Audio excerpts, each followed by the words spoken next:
And you're listening to the Critical Hour on Radio Sputnik. I'm Wilmer Leon, joined here by my co-host, Garland Nixon. Thank you, Wilmer. The Arab Weekly reports Algeria jolted by France's intent to recognize Moroccan sovereignty over Western Sahara. The Algerian government expressed, quote, great regret and strong denunciation, end quote, over what it said is France's intent to recognize the autonomy plan for the Western Sahara region within Moroccan sovereignty. For insight into this, let's turn to our next guest. He holds the John J. and Rebecca Moore's Chair of History and African American Studies at the University of Houston. He's one of the most prolific writers of our time. His latest book is entitled Armed Struggle, Panthers and Communists, Black Nationalists and Liberals in Southern California through the 60s and 70s. Dr. Gerald Horne, as always, welcome back. Thank you for inviting me. So, as the Arab Weekly reports, Morocco considers the Western Sahara as part and parcel of the kingdom's sovereign territory. In 2007, it proposed an autonomy plan as a solution for the conflict. The plan has since received the support of the U.S. and several European nations, as well as many of the Arab and African states. Algeria backs the Polisario Front, which disputes Moroccan sovereignty over the Western Sahara. Can you please provide light on this issue, Dr. Horne? Well, you may recall that the Western Sahara was a Spanish colony up until about 1975, when the dictatorial leader in Madrid, speaking of Francisco Franco, passed away. We all expected Western Sahara to go the route of other previously colonized African nations, that is to say, independence. But what we saw was that Morocco stepped in. Morocco, of course, is due north of the Western Sahara and sought to claim this territory. The Polisario Front, which is the sole legitimate representative of the people of Western Sahara, has substantial support within the international progressive community, not least from Cuba, also a former Spanish colony, and also in Addis Ababa with regard to the African Union. We also need to look askance at Rabat, look askance at Morocco. It is the preeminent sellout regime of Africa. Recall that it was Morocco that somehow was induced to sign the so-called Abraham Accords of President Trump, which was a gift to Israel.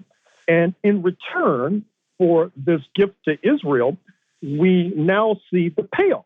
That is to say that the United States most likely will back Morocco in terms of its land grab in Western Sahara, not to mention, of course, the U.S. satrap, that is France, and of course, Israel as well.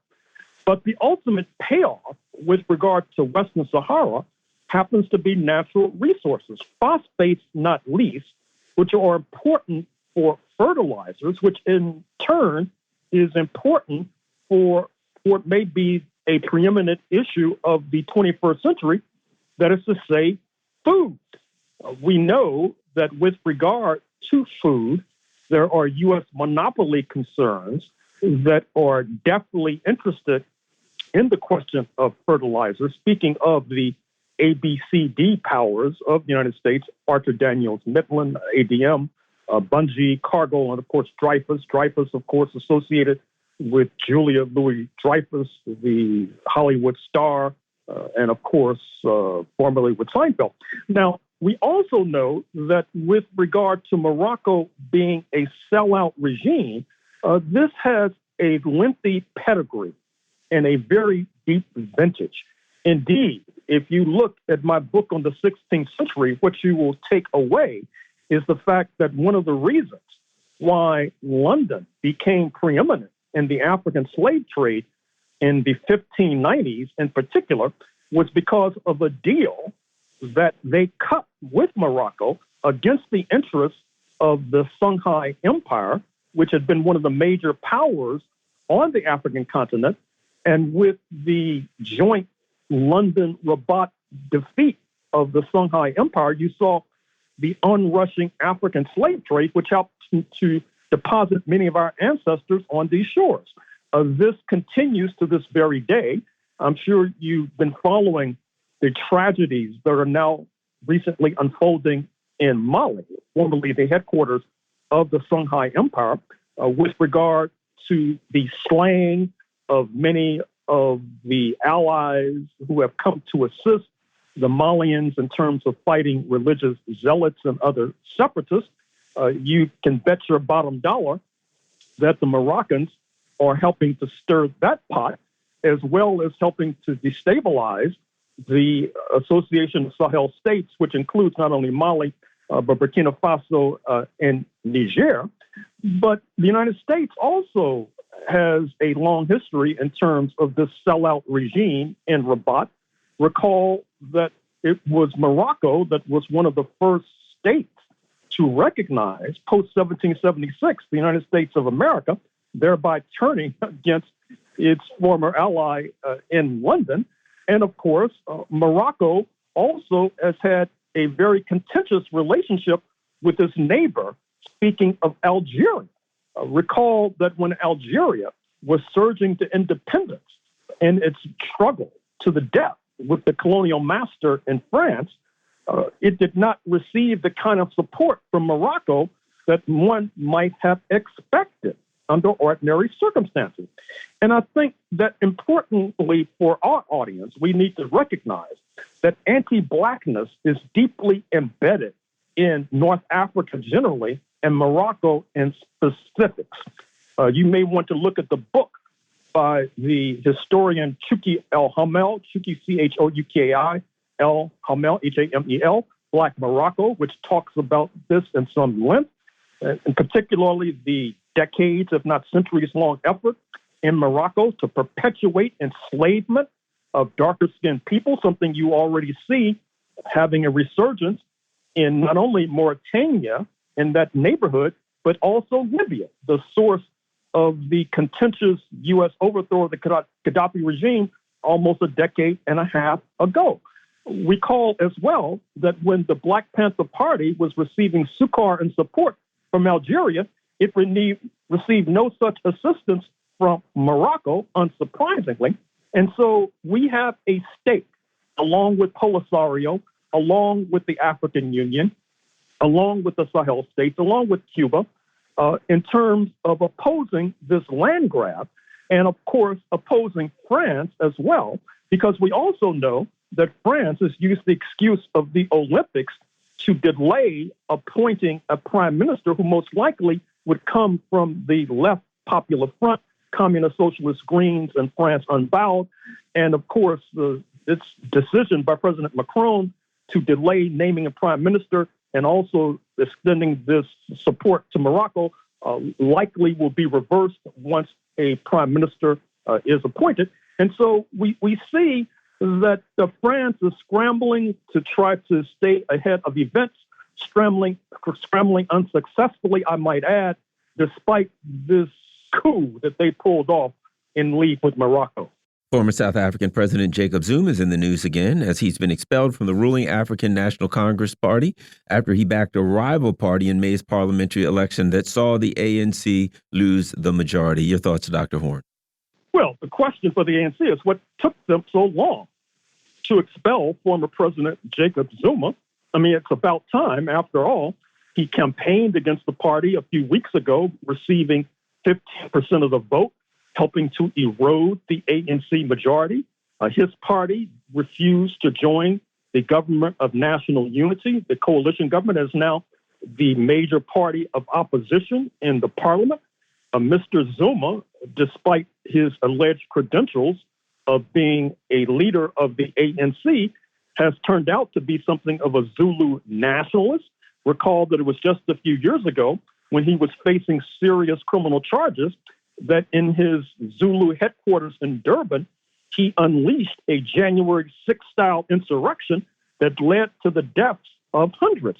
Not to mention the fact that part of the stained reputation of the ANC can be laid at his doorstep because it was under Mr. Zuma that corruption soared out of control, which makes it even more curious that he was able to capitalize on his stained reputation during this recent election in South Africa. And of course, the comrades in the ANC need to do a self-criticism because, after all, many of them helped to execute that palace coup that dislodged Mr. Zuma's predecessor, speaking of Thabo Mbeki, and put Mr. Zuma in the top spot in South Africa, one of the worst personnel decisions in the history of Africa, if not the progressive community generally. And so this expulsion of Mr. Zuma is not a moment too soon. Al Jazeera reports a war of words as Erdogan says Turkey could intervene in Israel's war on Gaza. Turkey is again comparing Netanyahu to Hitler while threatening more than a trade ban for the first time. And we know that there's now been a verbal response from the Israeli side asking or suggesting that Erdogan may go the way of Saddam Hussein. How much of this is bluster? And as Mark Sloboda described it as two barking dogs on sides of fences, and when the fence is removed, they just turn and walk away, versus how much of this could escalate into a larger conflagration? Dr. Horne. I think it could easily escalate into a larger conflagration. Israel has gotten ahead of its skis. It's a country of about 10 million now fighting on multiple fronts, not only Gaza, but against the Yemenis, soon against the Hezbollah in southern Lebanon, which is unfolding as we speak.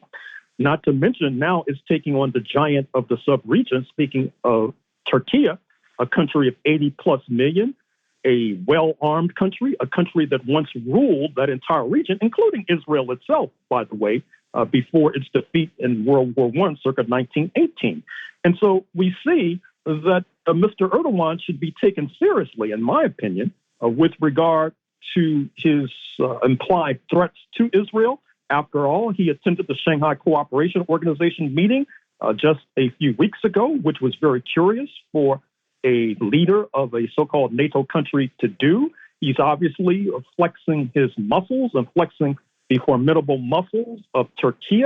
He reminded one and all that Turkey was not hesitant to intervene in Libya post the overthrow of Gaddafi, not to mention intervening in Azerbaijan when Azerbaijan was in a scrap with the longtime French ally that is Armenia.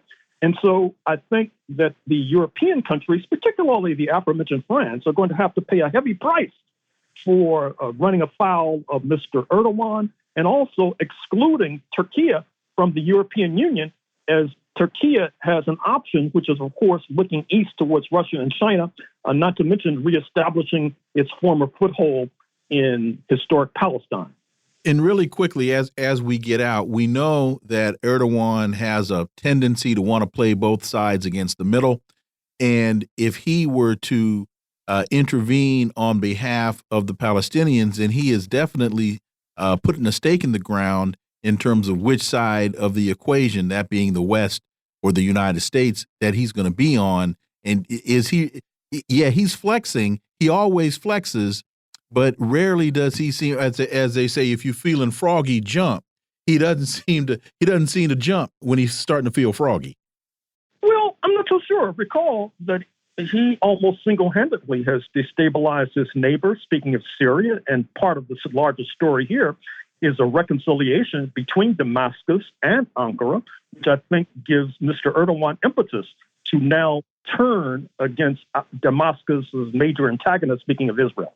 Thank you very much for that clarity. Dr. Gerald Horne, as always, greatly appreciate it. Look forward to having you back. Thank you.